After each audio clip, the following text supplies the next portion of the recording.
Hello बच्चों, तो देखिए आप सभी का 9 फरवरी को क्लास 10th का साइंस का एग्जाम है। इस वीडियो में हम लोग चलिए फटाफट स्पीड से 15 से 20 मिनट में मोस्ट इंपोर्टेंट 30 एमसीक्यू क्वेश्चन देखने वाले हैं। पक्का परीक्षा में भिड़ेगा, यहां से अच्छी तरीके से आप लोग याद कर लीजिएगा सभी प्रश्नोत्तर को।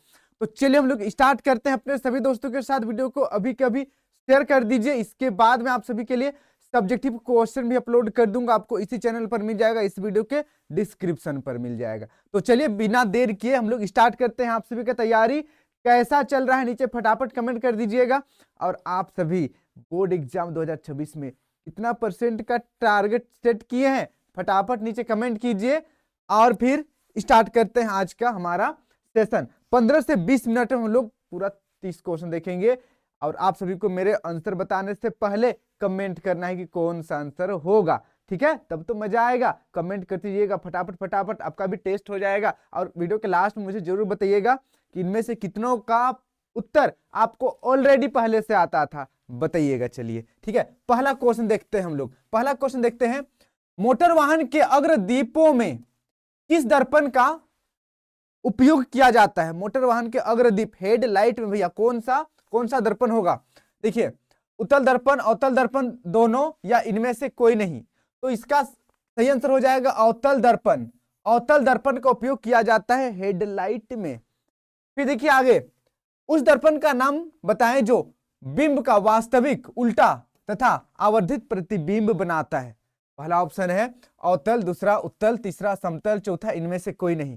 फटाफट बताइए क्या सही आंसर होगा, जल्दी से कमेंट करिए। तो यहां पर ऑप्शन नंबर पहला बिल्कुल सही हो जाएगा, अवतल दर्पण। फिर देखिए नेक्स्ट, तीसरा नंबर, एक गोली दर्पण की वक्रता त्रिज्या यानी कि आर 20 सेंटीमीटर दिया हुआ है, तो इसकी फोकस दूरी क्या हो जाएगी? फोकस दूरी क्या हो जाएगी? तो सिंपल सा है भैया, एफ बराबर आर बाय 2 होता है। एफ बराबर आर बाय 2, आर कितना है?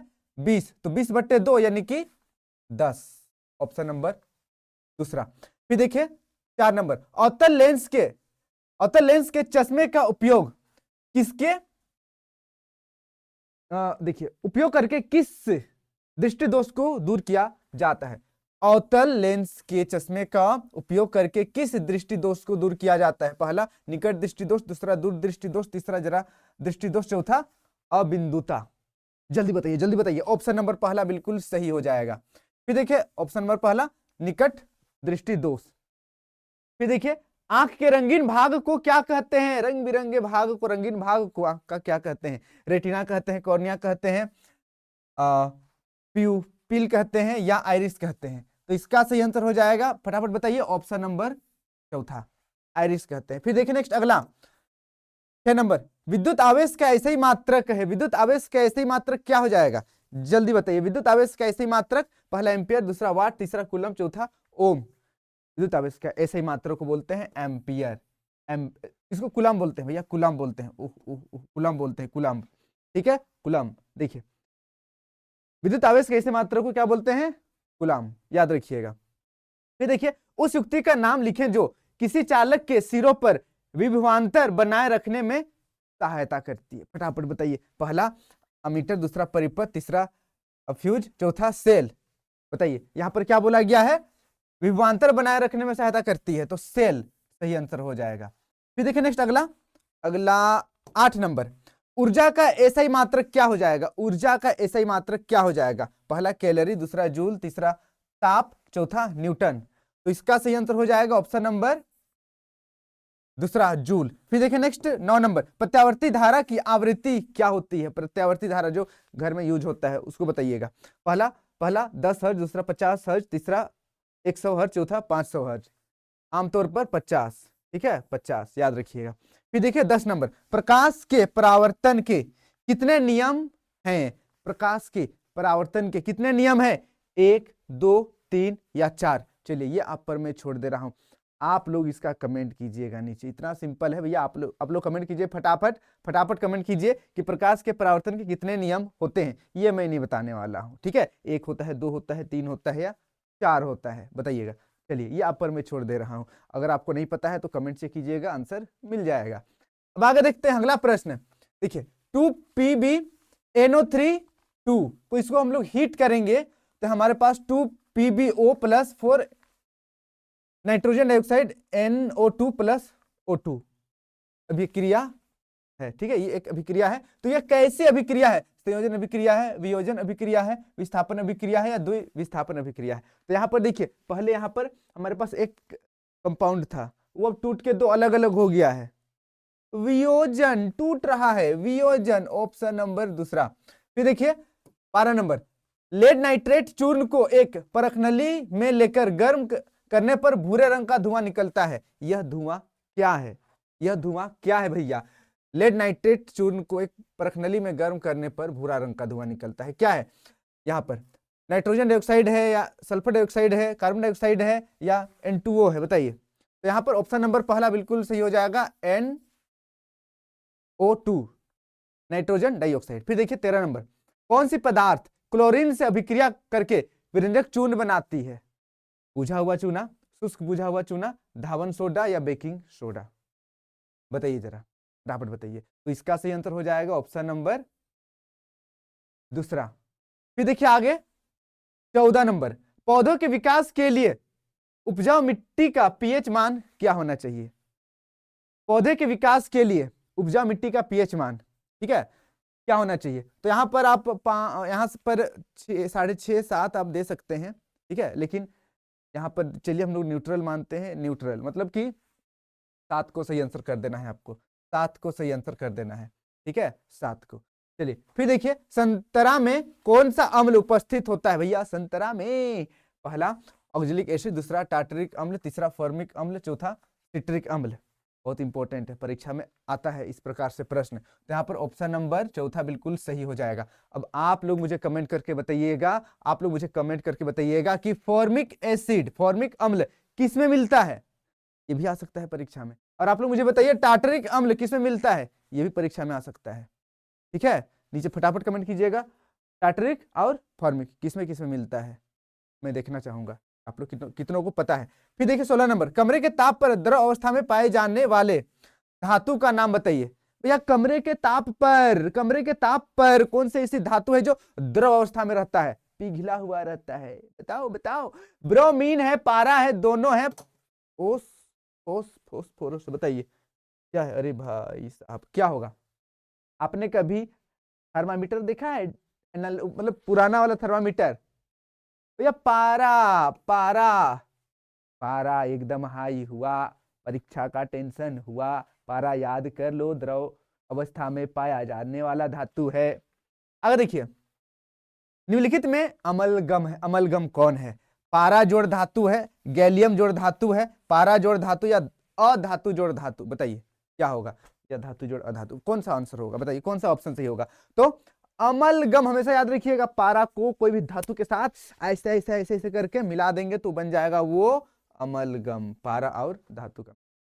फिर देखिए 18 नंबर, सीसा जोड़ टीन, सीसा जोड़ टीन, सीसा जोड़ टीन, सीसा जोड़ टीन के मिश्र धातु को क्या कहते हैं? सीसा और टीन के मिश्र धातु को कांसा कहेंगे भैया, पीतल कहेंगे, स्टील कहेंगे या सोल्डर बोलेंगे?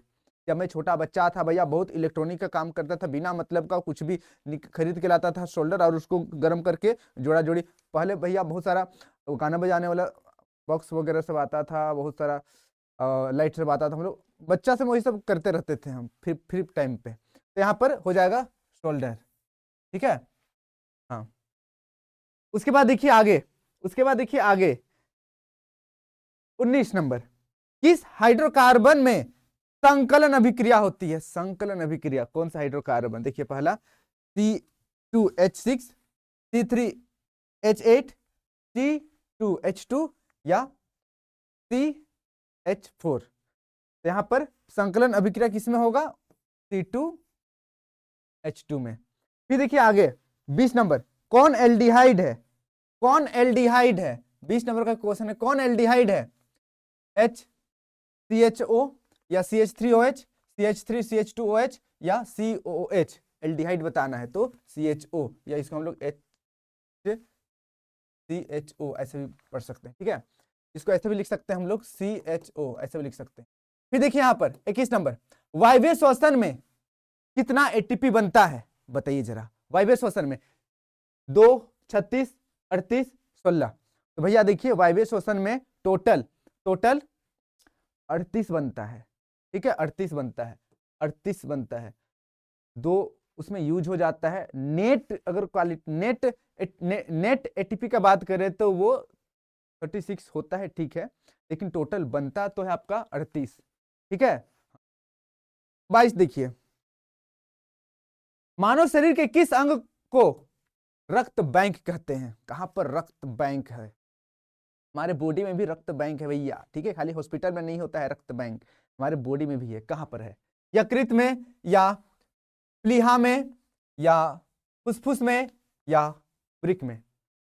रिजर्व ब्लड वहां पर रहता है, कहीं पर जरूरत पड़ेगी फट से वहां से निकाल के जाएगा ब्लड उधर, जहां पर जरूरत पड़ेगा वहां पर। तो यहाँ पर प्लीहा। फिर देखिए नेक्स्ट 23 नंबर, मानव वृक्क की संरचनात्मक इकाई क्या है? मानव वृक्क की संरचनात्मक इकाई, भैया ये क्वेश्चन मैं आपको बताऊं, ये क्वेश्चन पूछा गया था एक साइंटिस्ट वाला एग्जाम में, ठीक है। और देखिए कितना बेसिक क्वेश्चन पूछा जाता है। ये देखिए, न्यूरॉन, कोशिका, कुपिका, नेफ्रॉन। तो यहाँ पर नेफ्रॉन इसका सही आंसर हो जाएगा, नेफ्रॉन। फिर देखिए नेक्स्ट आगे 24 नंबर, किस ग्रंथि को मास्टर ग्रंथि कहते हैं? मास्टर ग्रंथि किसको बोलेंगे? मास्टर ग्रंथि किसको बोलेंगे? तो यहाँ पर एड्रिनल ग्रंथि को, थायराइड ग्रंथि को, पीयूष ग्रंथि को, या अग्नाशय ग्रंथि को? बताइए किस ग्रंथि को मास्टर ग्रंथि कहते हैं? तो पीयूष ग्रंथि को, पीयूष ग्रंथि को, ठीक है, पीयूष, ओ पीयूष ग्रंथि को। फिर देखिए 25 नंबर, मानव भ्रूण को किसके द्वारा पोषण मिलता है? भैया माता के गर्भ में जब बच्चा रहता है तो उसको पोषण कहां से मिलता है? कहां से मिलता है? ठीक है, तो प्लेसेंटा से। कहां से मिलता है? प्लेसेंटा से, याद रखिएगा। उसके बाद देखिए आगे 26 नंबर, हाइड्रा में किस विधि द्वारा जनन होता है? हाइड्रा, ठीक है, हाइड्रा आपने फोटो जरूर देखा होगा, क्लास 8 में भी था भैया, 10 में भी है। तो यहाँ पर देखिए हाइड्रा में किस विधि द्वारा जनन होता है? द्विखंडन, बीजाणु, बहुखंडन, या मुकुलन? तो यहाँ पर ऑप्शन नंबर चौथा बिल्कुल सही हो जाएगा, मुकुलन, ठीक है, बडिंग। फिर देखिए आगे 27, स्त्रियों में मासिक चक्र के दौरान एक परिपक्व अंडाणु किस दिन अंडाणु से बाहर निकलता है? ये तो सेम क्वेश्चन 12 क्लास में भी पूछा गया है, सोच लीजिए, आप लोग 10 से क्लास में बता दे रहे हैं। चलिए बताइए, 15वें दिन, 14वें दिन, 21वें दिन, या 28वें दिन? बताइए, यहाँ पर झोल नहीं करना है, ठीक है, ऑप्शन नंबर दूसरा सही हो जाएगा, 14 दिन। 28 दिन मत बोल दीजिएगा, वो मासिक चक्र होता है 28 दिन का, ठीक है, मासिक चक्र होता है 28 दिन का, लेकिन यहाँ पर बात हो रहा है अंडाणु, अंडाशय से कब निकलता है? 14वें दिन में निकलता है, ठीक है। फिर देखिए आगे 28 नंबर, अनुवांशिकी का पिता किसे कहते हैं? बताइए, अनुवांशिकी का पिता किसको बोलते हैं? कौन मटर के दानों पर एक्सपेरिमेंट करता है? छोटा मटर, मोटा मटर, गोल मटर, इसे वैसे, कौन कौन कौन कौन? बताइए, रॉबर्ट हुक, जेई परकिंजे, या रॉबर्ट ब्राउन, या ग्रेगर जॉन मेंडल? तो यहाँ पर ऑप्शन नंबर चौथा बिल्कुल सही हो जाएगा, यही आदमी है जॉन मेंडल। तो पी यानी कि मटर के पौधे पर एक्सपेरिमेंट किया और फिर बन गया अनुवांशिकी का पिता। अब आप लोग मुझे ये बताइए, तो रॉबर्ट ब्राउन ने किस चीज की खोज की थी? किसी में है हिम्मत? बोलो जरा, रॉबर्ट ब्राउन ने किसकी खोज की थी? आगे देखिए 29 नंबर, विश्व पर्यावरण दिवस कब मनाया जाता है? मैं आपको बताऊं, सीरियसली बता रहा हूं, ये भी 12 क्लास में पूछा गया है भैया, बायोलॉजी में, ठीक है। तो देखिए मैं झारखंड बोर्ड का बात कर रहा हूँ, झारखंड बोर्ड में ही देखिए 22 मार्च, 5 जुलाई, 5 जून, 15 जून। इसका सही आंसर हो जाएगा ऑप्शन नंबर पहला, ऑप्शन नंबर तीसरा 5 जून, ऑप्शन नंबर तीसरा 5 जून। फिर देखिए आगे हमारा प्यारा लास्ट क्वेश्चन 30 नंबर, पर्यावरण को संतुलित बनाए रखने के लिए कितना प्रतिशत वनों का होना जरूरी है? कितना प्रतिशत वन होना चाहिए पृथ्वी पर, ताकि ऑक्सीजन मिलते रहे हमको, ठीक है, नहीं तो फिर ऑक्सीजन नहीं मिलेगा तो भैया तड़प तड़प के मर जाएंगे हम लोग। फिर गाना गाएंगे, तड़प तड़प के इस दिल से आह निकलती रही, तूने सजा दी प्यार की, ऐसा क्या गुनाह किया। चलिए, तो यहां पर देखिए 22%, 45%, 25% या 33%। इसको याद करने का तरीका, आप लोगों का परीक्षा में कितना परसेंट लाने से आप पास करेंगे, कितना परसेंट लाने से आप जिंदा रहेंगे, मतलब पास करेंगे, ठीक है, पास करेंगे। 33% में पास हो जाते हैं सब, तो उतना ही चाहिए हम सबको जिंदा रहने के लिए भी। मतलब इस धरती पर, पृथ्वी पर पर्यावरण को संतुलित बनाए रखने के लिए वन जो है 33% होना चाहिए, तब जिंदा रहेंगे। वैसे ही 33% लाइए, आप लोग पास हो जाइएगा, ठीक है। 33% के चक्कर में मत रहिए, आप लोगों को 98 99 का टारगेट लेना है, ठीक है। तो ये रहा आप सभी का most important MCQ question. I hope मैंने 15 से 20 मिनट में बता दिया, ठीक है। अरे वाह भैया, एग्जैक्ट 15 मिनट से 16 मिनट में। तो आज के लिए इतना ही। अपने सभी दोस्तों के साथ वीडियो को शेयर कर दीजिएगा और फटाफट फटाफट आप सभी परीक्षा की तैयारी में लग जाइए, और सभी प्रश्न उत्तर को याद करना जरूरी है। इसके बाद में और भी आप लोगों के लिए वीडियो ले आऊंगा, ठीक है। आज के लिए इतना ही। Thank you for watching video. जय हिंद, जय भारत। आप लोग कमेंट जरूर कीजिएगा इनमें से कितनों का आंसर आपको ऑलरेडी पहले से पता था। Thank you so much.